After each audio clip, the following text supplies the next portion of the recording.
Good day, everybody. This is Bill Warner again.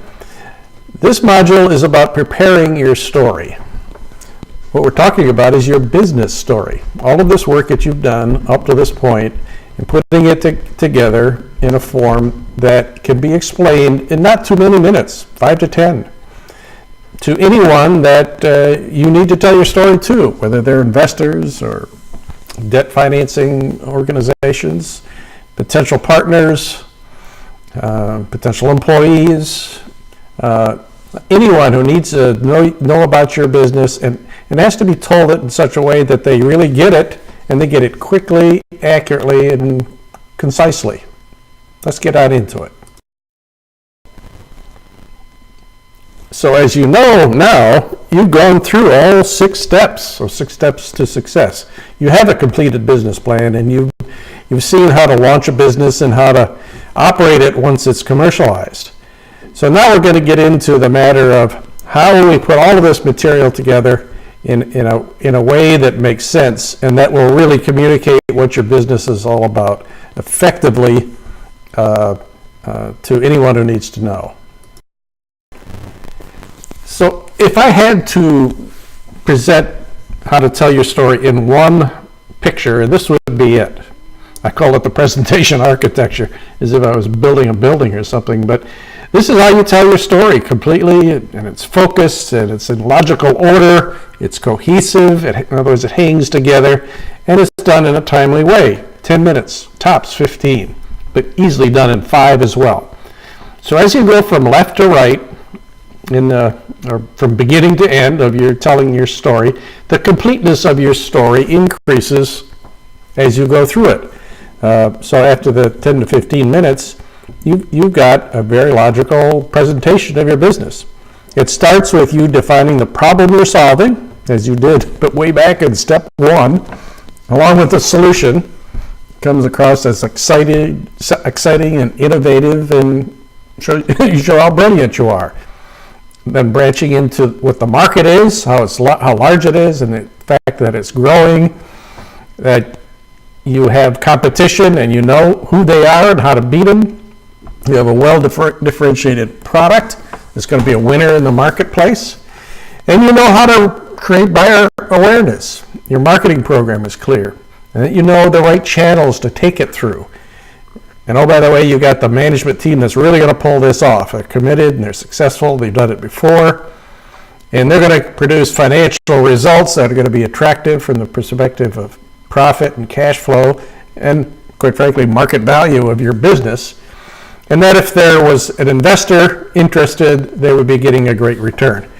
That, in a nutshell, is the makings of a story that will make sense to the ears and brains of most investors, any other financing organization, and any other seasoned business professional. Now let me go through the details of each one of these segments of this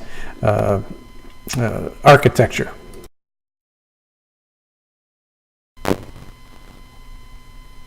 At the beginning of your story, you first explain what is the premise of your business. In other words, what problem are you solving, or what's the opportunity you're chasing here? And it's got to be explained in a really compelling way that is done from the perspective of the buyer. In other words, the person or people who have the problem who have the opportunity that you're chasing. You describe the need, or in other words, the pain that the buyer is experiencing, and why it's important, why it's a high priority thing. I mean, lots of people have lots of problems, but why is this one so darn important? Make it obvious why the buyer will buy it. This whole thing, this whole first paragraph or 2 sets the context of your entire business story. And quite frankly, if you don't get this across from the very start and have their attention, you will have lost them for the entire presentation. So once you've got the problem established, now quickly explain your solution to it. Explain how your product and or service satisfies this need you just got through describing, and again from the buyer's perspective, and show that they're going to get a return on whatever investment they're going to have to make in this in order to get it from you. Now, this is not this is an overview, not a complete description of your product in detail. So you're not going through the feeds and speeds of anything. This is results-oriented, quantitative in terms of how it solves the problem in the way that the benefit of your solution is brought to the buyer. Make it obvious, blatantly simple, straightforward, that you have met this need that you described in your problem statement. Show that this is a must-have. They must have this solution. It's not a nice-to-have. Nice-to-haves don't usually win. In fact, hardly ever do. So this all establishes what business you are in. Once you've gotten through describing the problem and the solution, which, by the way, is the heart of an elevator pitch as well, but once you've got this across to them, and they're on the edge of their chairs wanting to know more, you're well on your way to getting your business story across. If they're asleep or nodding off or talking to someone next to them or doing email on their telephone, you've lost them. So it's really important to get these first two subjects well understood and effectively, the problem and the solution.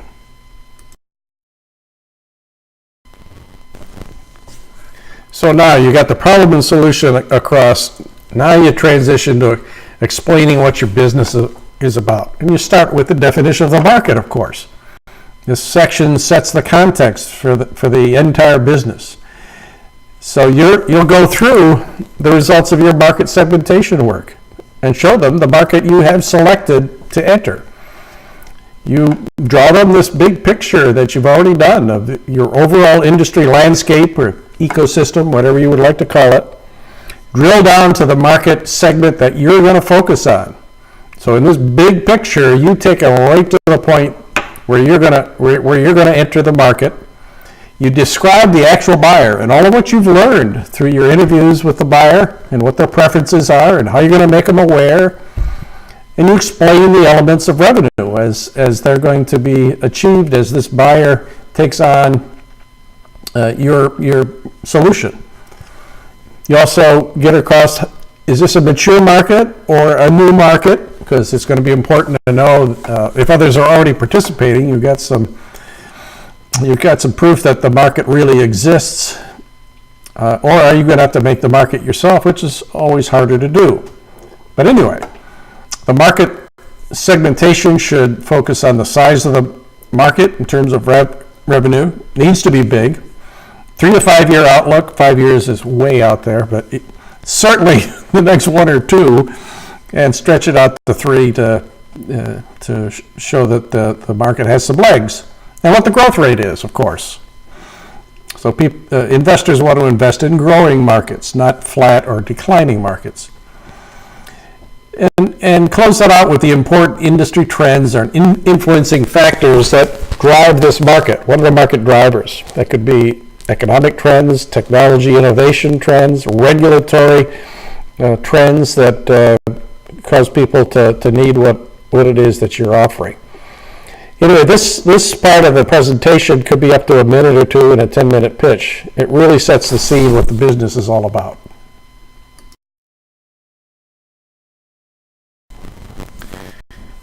Next, you want to get across that there is a competitive landscape. There are other players in the market.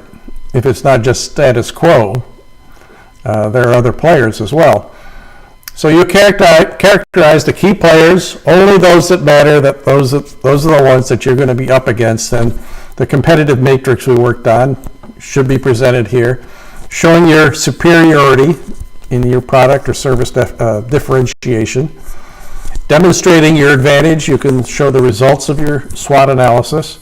And close it out, though, by saying how you're going to win. What's your winning game plan? After all of this competitive analysis, what's your summary and what are you going to do about it? So make sure that this analysis, though, ties to your market, shows relevant competitors, not just anyone, those that you're really going to meet. And including the status quo, which is your primary competitor, and tells why customers will buy it and why they will buy it from you. That's the key. Why they will buy it from you.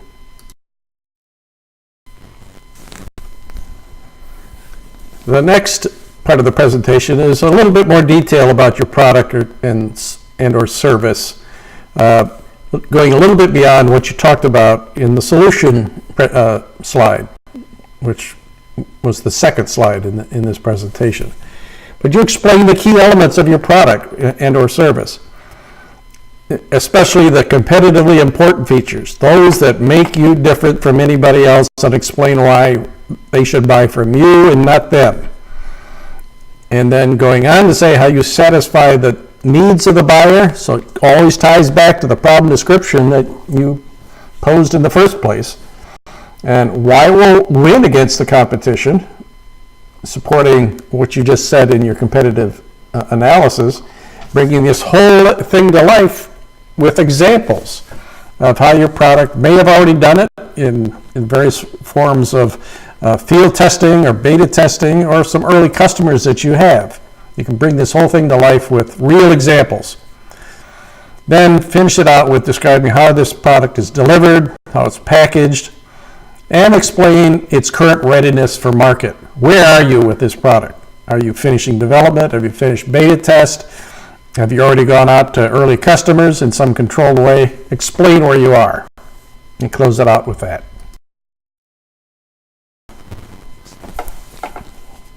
It's always good to also explain why it's going to be hard for any competitor to catch up with you. It's called a barrier to entry. Now, you don't need to explain in any depth how your secret sauce works. That is, if you have some secret sauce, you explain the results of it. Don't reveal your innermost workings of your technology. But you'll wind up explaining how difficult it will be for anyone to duplicate what you're doing.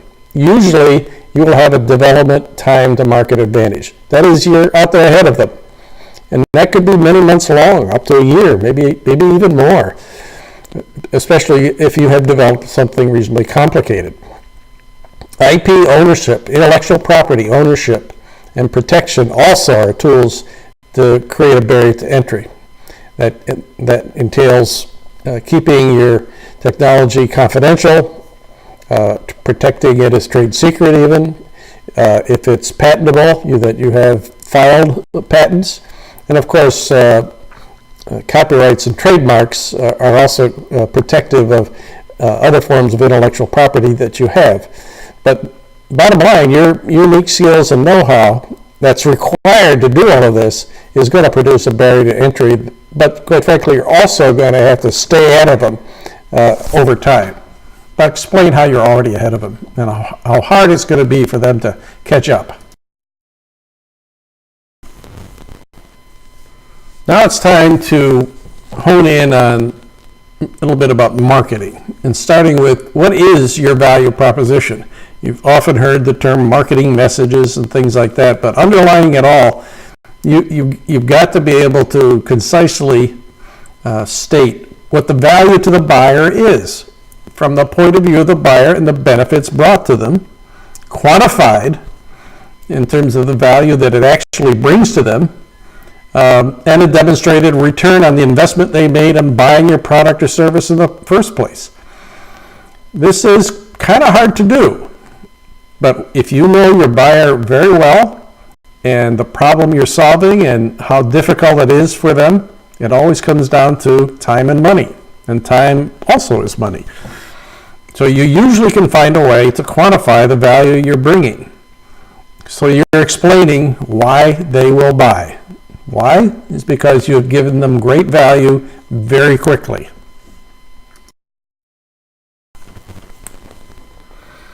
As we discussed when we talked about your marketing plan, this is all about creating awareness and lead generation, despite what anybody else will tell you. If you're not generating leads, you're not doing the right thing.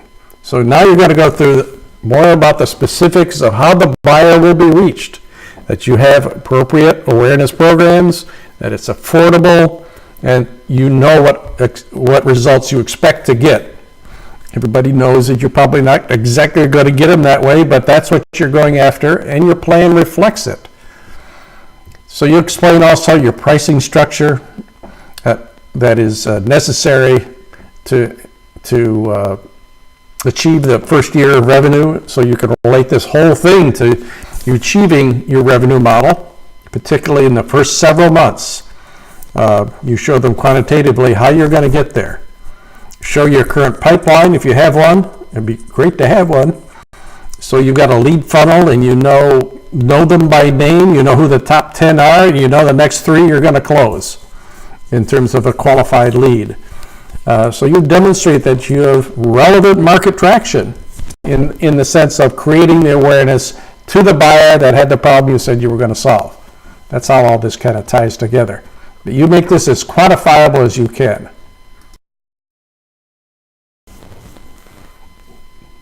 The marketing plan is quickly followed by your sales plan, where you describe your sales model, direct or indirect, as we discussed previously when we covered this material.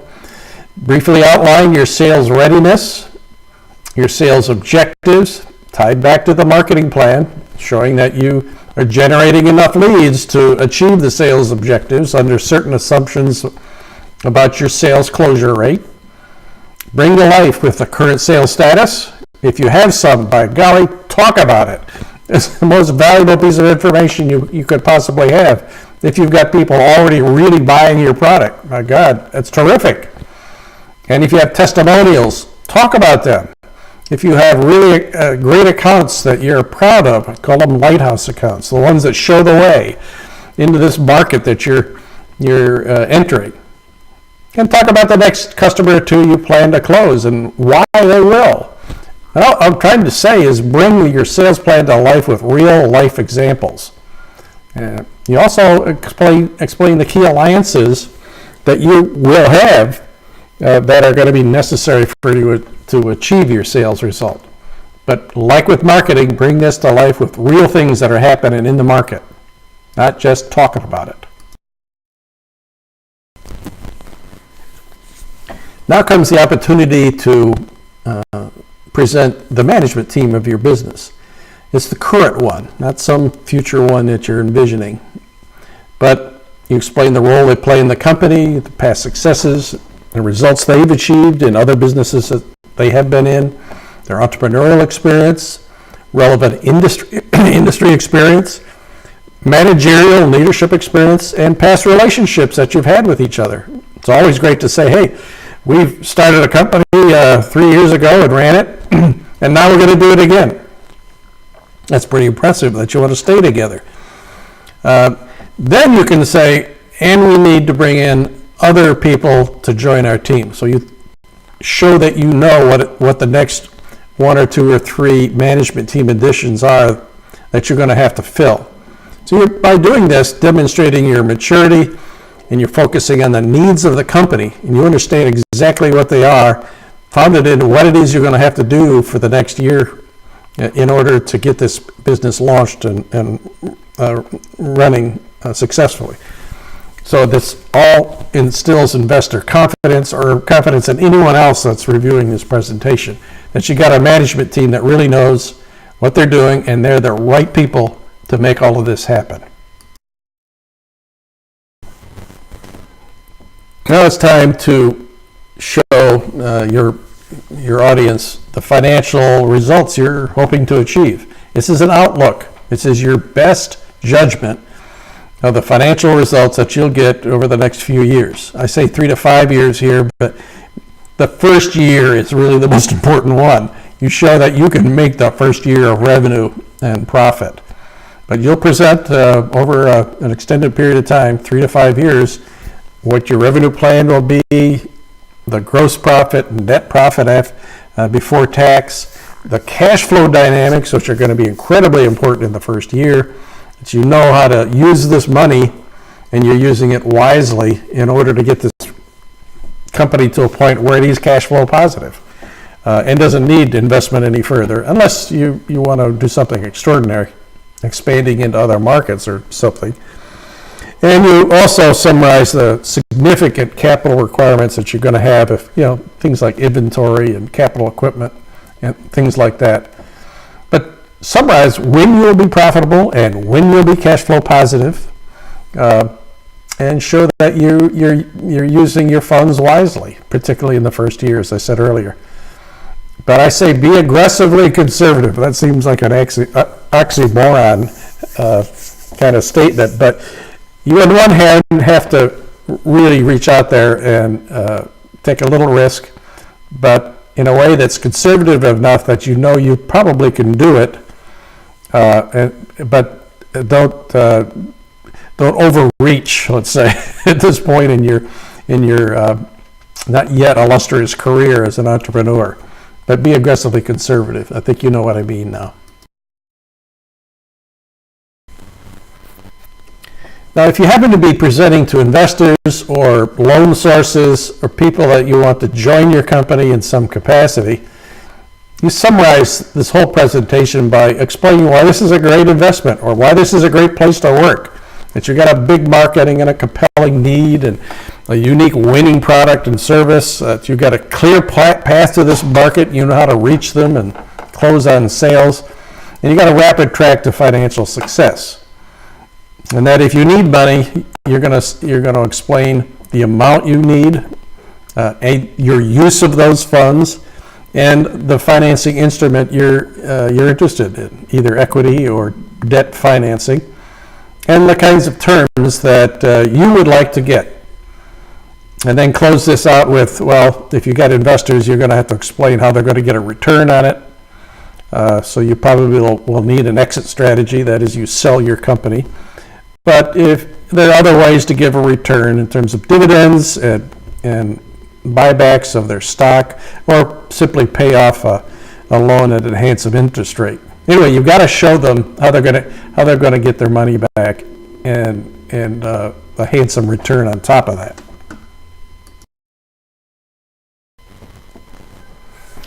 Okay, your next steps are for in-class and your mentoring session. You'll review your commercialization template from last week, and you'll review your completed evaluation template. Finally, this is week 9. Your completed business plan is now in the hands of your instructor, so you're going to get some feedback. And then for the next session, you've got a completed business plan presentation. Be prepared to present in class or to your mentor, however it's arranged for your class. Provide to your mentor for review and comments, certainly, but discuss this all in your next mentoring session. Okay, that's the end of this module. Now, if you have questions, go ahead and contact your instructor mentor, and your choices for doing that are: you can email your instructor at innovationcenter@faytech.edu. You can make a call at 910-678-8496. And you can schedule a meeting with your mentor in the virtual office on Blackboard.